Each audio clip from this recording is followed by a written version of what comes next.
Mas olha essa história dessa mulher que nós lemos aqui. Que história interessante. Jesus estava na casa de um leproso. Que coisa, irmãos, é isso? Ele estava na casa de um leproso. Falar de lepra hoje é falar de uma coisa resolvida no mundo. Mas você quer saber a história do leproso?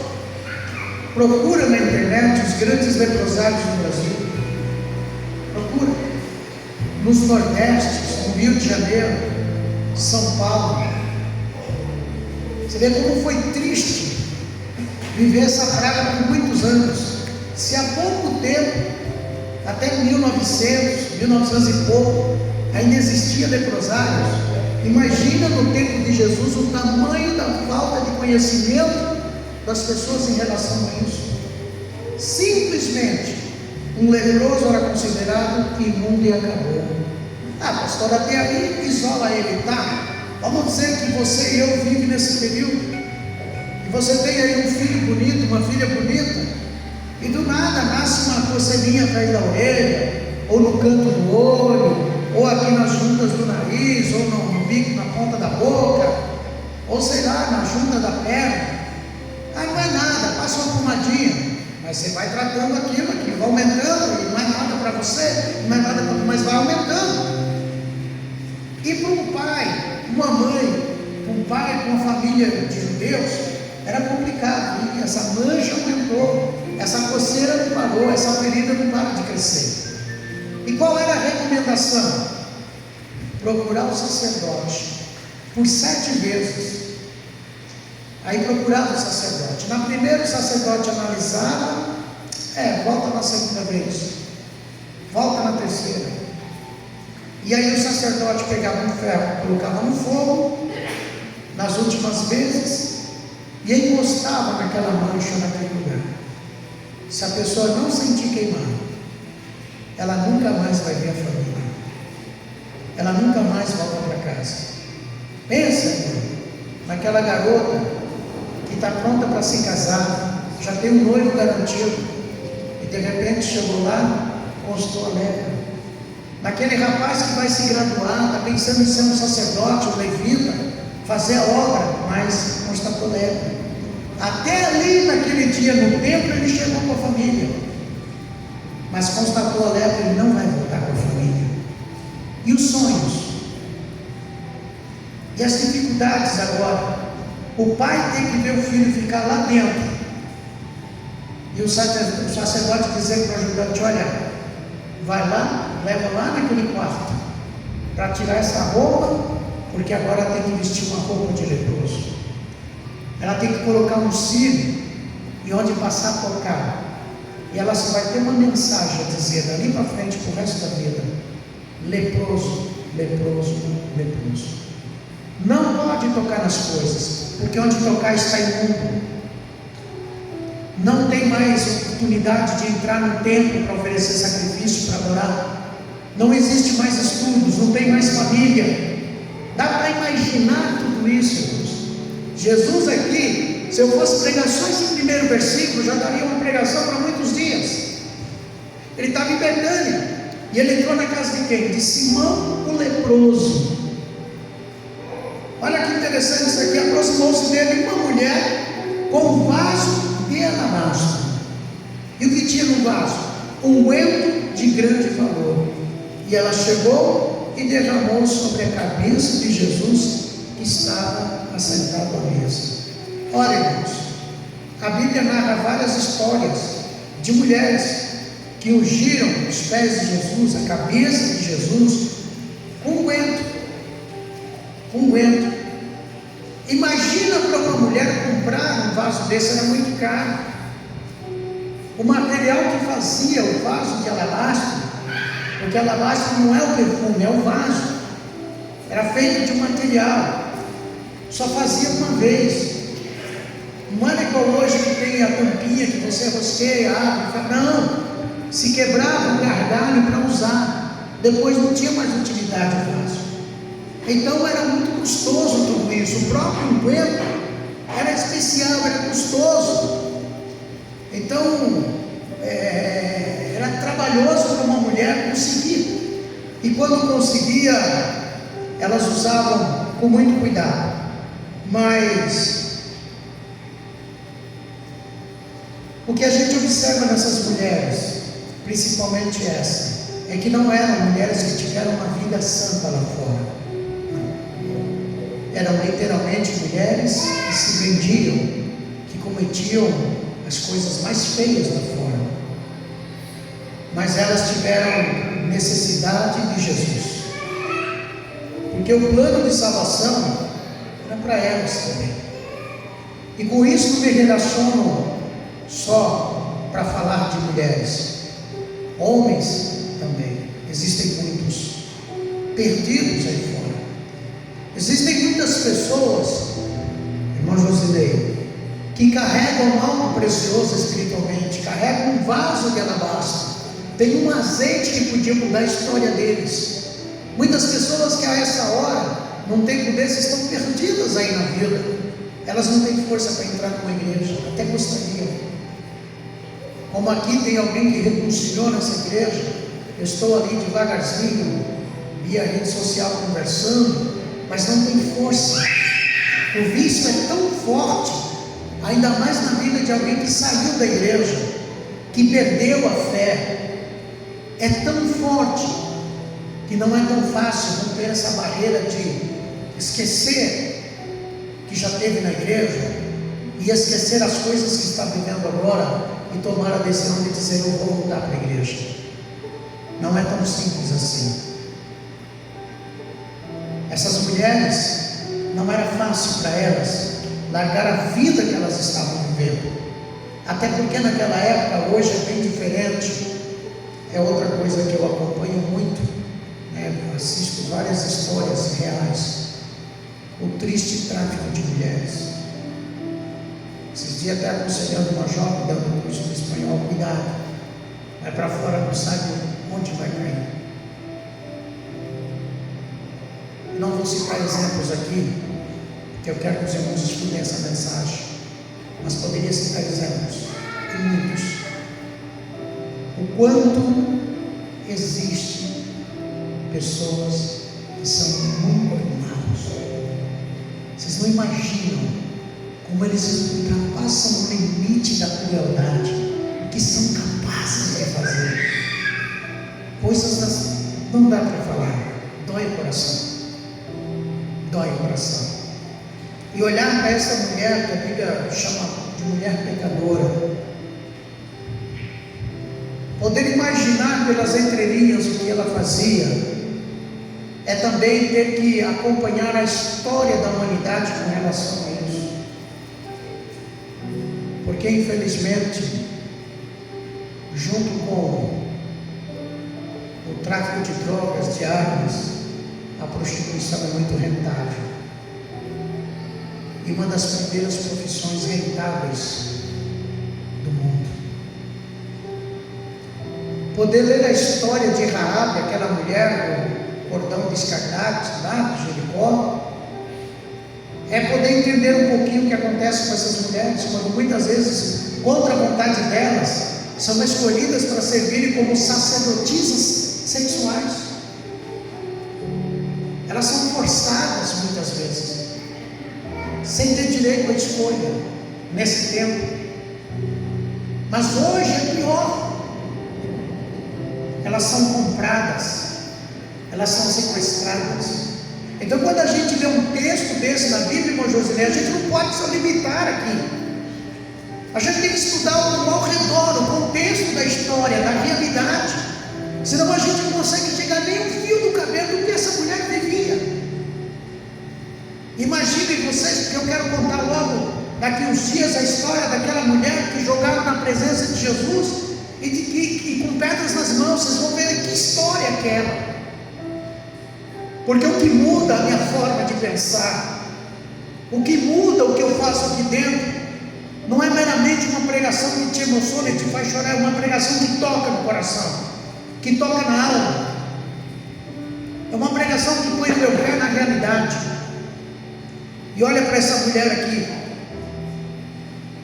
Ela estava morrendo. Ela ela estava perdendo sua vida, e quem mais já não tinha perdido? E quando ela sabe que Jesus está dentro da casa de um leproso, ela não perdeu a oportunidade.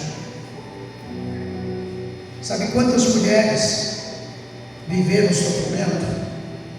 Foram muitas, meu irmão. Posso citar talvez meia dúzia delas aqui. Como Ana, por exemplo. Olha o que essa mulher sofreu, gente.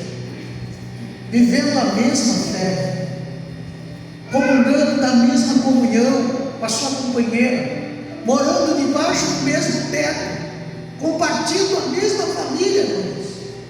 Mas a outra, quando chegava no dia do culto, no dia da oração, no dia do sacrifício, a outra dava uma brecha, a outra entrava num estresse estranho, porque só no dia do culto esse estresse, só no dia do culto esse nervosismo. A Bíblia diz que todas as vezes que era época do sacrifício, a outra Penina caía em cima de Ana, perturbando, tirando a paz, humilhando, pisando.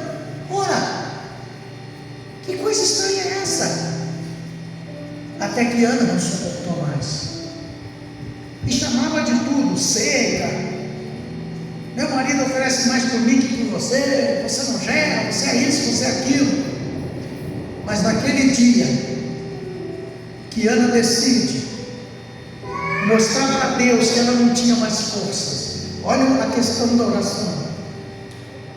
Não que Deus não sabia, Deus sabia da sua onisciência, mas ela se prostra dentro do templo, chorou e orou, num dia que era para se alegrar, num dia em que os pecados seriam cobertos, no dia em que Deus ia traspassar a maldade do homem, ia dizer: Ana, segue mais um ano que vem volta aqui para acertar comigo de novo. Era o dia mais triste da vida dela. Eu imagino quando vai subindo Ana, Penina, e o marido para o templo, e Ana já vai: meu Deus, vai começar tudo de novo. Em vez do meu culto ser uma bênção, vai ser uma luta, porque tem alguém que vai atrapalhar o meu culto, tem alguém que vai fazer de tudo para a coisa estar errada. Mas nesse dia, Ana resolveu se prostrar. Parece que eu vejo, corta o meu coração, parece que eu vejo ela no meio do templo em lágrimas, e ora, e ora, e ora, e a voz desaparece, ela não consegue falar mais. O sacerdote chega: eita mulher, a essa hora bêbada, olha onde vai o julgamento do ser humano, isso é a hora que você está desse jeito. Ela diz: não, meu Senhor, você está equivocado, eu estou falando da aflição da minha alma, da minha luta. Oh, irmão, quando a gente vai ter misericórdia, quando a gente vai dizer: chega, vai deixar o irmão em paz, vou deixar a irmã em paz, vou só orar, vou só abençoar. Mas toda vez que você se predispor a adorar e a cultuar, vai ter uma penina para bagunçar a coisa, vai ter uma penina para atrapalhar. Mas vamos aprender com Ana nessa noite. Ela insistiu, e quando eu comecei a analisar esse contexto, quando eu vejo ela clamar por Jeová, eu cheguei numa palavra que é Jeová Sabaote. Existem vários nomes que a gente poderia citar: Adonai, Nissi, Shalom, mas ela não clamou Jeová é nossa bandeira, ela não clamou Jeová Jireh, Deus da providência, não. Ela clamou por Jeová Sabaote. Sabe o que é Sabaote? O general que não perde uma guerra. É como dizer: ou hoje Deus intervém, ou hoje acabou, eu perdi, não tem mais jeito. Ou ele responde, ou ele responde. E Deus interviu. Ana saiu dali consolada. Por mais que Penina voltasse, e aí a vitória veio com 9 meses. Ela teve um filho. E que filho foi esse? Profeta Samuel. Que bênção, que vitória. Então não importa o que as meninas da vida vão dizer, não importa, siga em frente. Olha para essa mulher, o quanto ela sofreu, ela está na casa do leproso. Mas existem outras mulheres, porque nessa geração aqui, Deus está levantando muitas mulheres, porque nós os homens nos limitamos a ficar brigando. E Deus está levantando mulheres. A gente olha nessa cidade aqui, existem muitas pastoras, uma coisa que não se via no Brasil. Mas os países que eu tive, Colômbia, Venezuela, por aí vai, não vou ficar citando aqui, dificilmente você vê um pastor, eles são pastoras. Pastoras. E muitas vezes nós até questionamos, mas pastora na igreja, pastora na igreja. Muitos de nós, os homens, não oramos como elas, não sofremos como elas, não pagamos o preço que elas pagam. Eu fico olhando uma igreja desse tamanho, às vezes eu tenho que estar parafusando, orando, buscando, atendendo no telefone, correndo atrás de uma coisa. E minha esposa começa numa casa lá em cima, que os irmãos sabem como é que é, e vem descendo, vem descendo. Quando viaja assim, eu sei o sofrimento, eu tive que lavar tudo. E quando chega na igreja, tem um cara feia, tem outro querendo fazer não sei o quê. O Alex larga os estudos e vem aqui, mexe, toca e faz. As mulheres lutam muito. Depois as irmãs procurem sobre Débora. Ela se tornou uma grande líder. E ela foi usada para mudar a vida de pessoas. O que falar das Dorcas? Que fazia as coisas, irmão, para Moisés, para atender, fazia artesanatos, coisas manuais, para ajudar. E as Esther da vida, aquelas mulheres que não têm medo. Olha, vai morrer todo mundo depois, agora eu e as minhas mulheres e os meus animais vamos jejuar. E o medo de falar com o rei Assuero, chegar, olha, estão tentando matar minha família, se o rei não estende do céu, ela morre. Esther, mas Deus tratou com a vida dela, Deus honrou, Deus levantou Esther. Poderia citar um monte de mulheres que quebraram os protocolos da vida, que mudaram a história. E eu tenho certeza que Deus vai honrar essas mulheres. Mas eu estou falando de uma que, como está aqui em Mateus 26:7, uma mulher com um vaso de alabastro contendo um unguento, e esse unguento tinha muito valor. Tão interessante que a Bíblia não cita o nome dela. A Bíblia não diz quem são seus pais, de onde ela veio.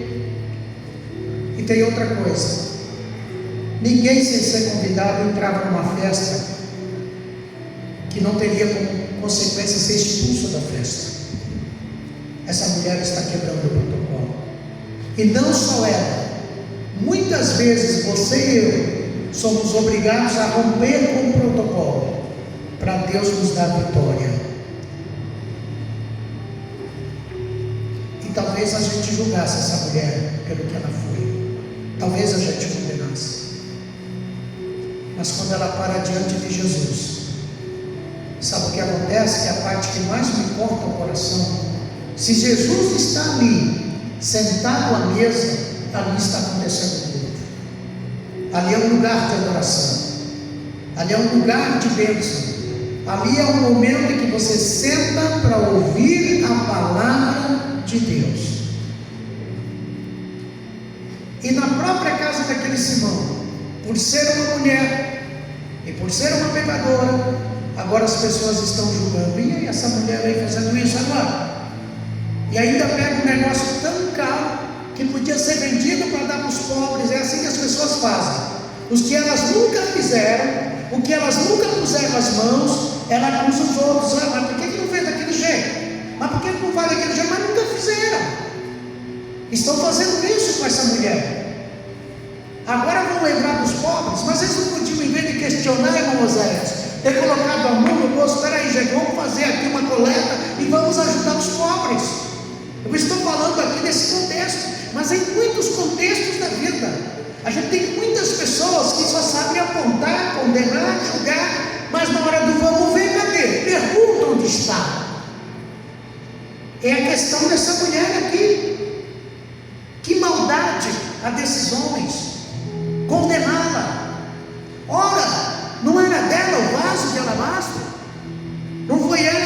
esforçou para conquistar esse vaso de alabastro. Acontece que ela incomodou, irmãos. Ela incomodou. Uma pessoa, quando quer ter uma vida transformada, ela incomoda. Uma igreja, quando quer ter vitória, incomoda. Quando Deus dá uma visão para mudar uma história, incomoda muita gente, atrapalha a vida de muita gente. A noite para eles ali estava tranquila. O Simão nem imaginava, o leproso nem imaginava. Preparou aquela grande ceia. Imagina a ceia daquela época, frutas de qualidade, muitas coisas boas. A mesa estava repleta. Ainda falar que Jesus ia ser convidado. E por sinal só fazia isso quem era bom do din-din. Só fazia isso quem era de um nível de sociedade elevado. A parte de ser um leproso era uma pessoa importante. Por que convidaria Jesus? Se a casa seria pequena, porque o pobre tinha uma casa pequena. Um dia vamos mostrar aqui como é que era a casa das pessoas na época. O que a Bíblia fala? Estavam reunidos no cenáculo. O que é um cenáculo? A gente tem que pensar nisso daí. Jesus pregando na sinagoga, mas como que era? O que é uma sinagoga? E as casas como eram? A casa desse Simão era uma casa muito importante. A noite era de festa. Os comentários, olha, o homem ali está fazendo um festão.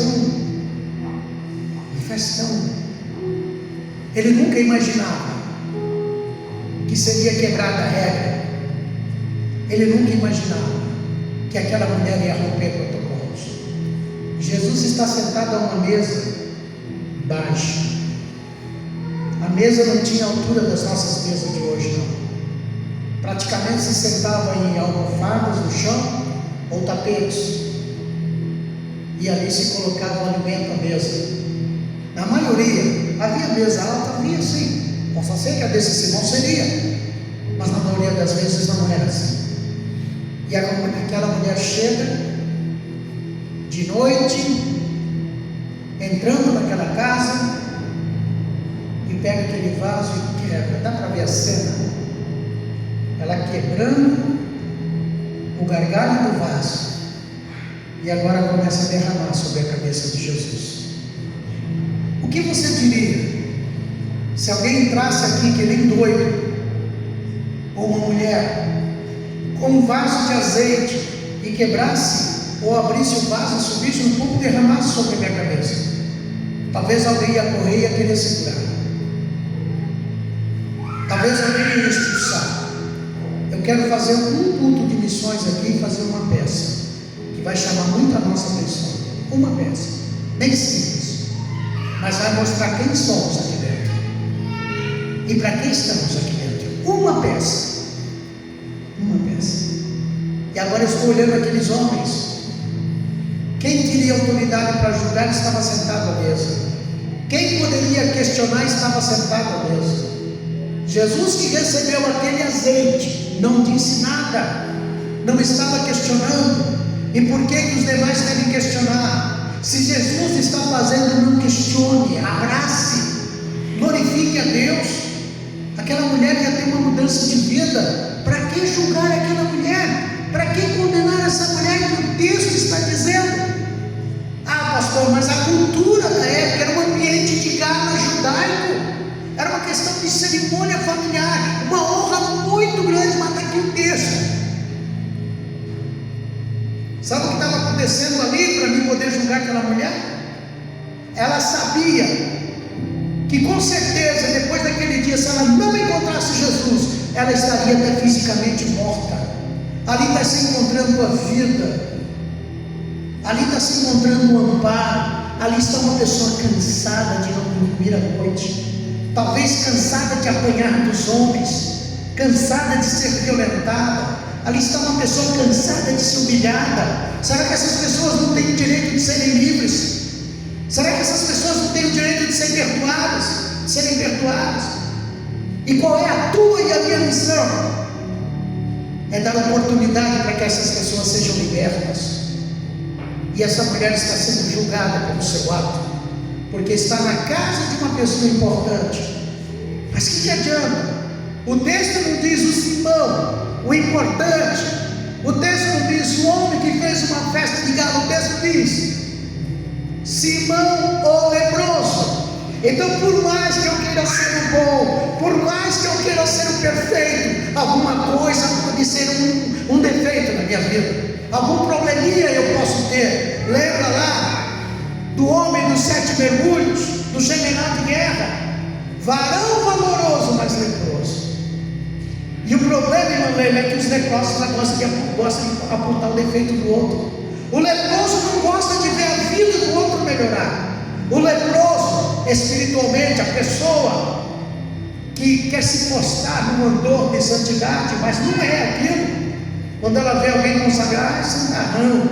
Mas é muita petulância, é muita arrogância, é muito não sei o que. Não se trata disso.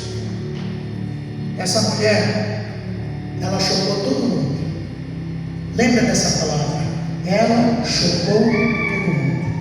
E se você quer fazer a obra de Deus de fato, quer atender, quer abençoar essa igreja, não para honrar o pastor, eu mereço nada para honra nenhuma, mas o pastor dos pastores, você vai chocar. Pessoas vão se decepcionar. Você vai, aquela irmã ajudando aquele pastor, não está me ajudando, não, pode dizer que está ajudando Jesus. Amanhã Deus não manda para outro lugar, vocês ficam livres que vem, está ajudando Jesus. Tudo que você fizer aqui, ou em qualquer igreja, ou para qualquer pessoa, pelo amor de Deus, faça o bem. Você está ajudando Jesus.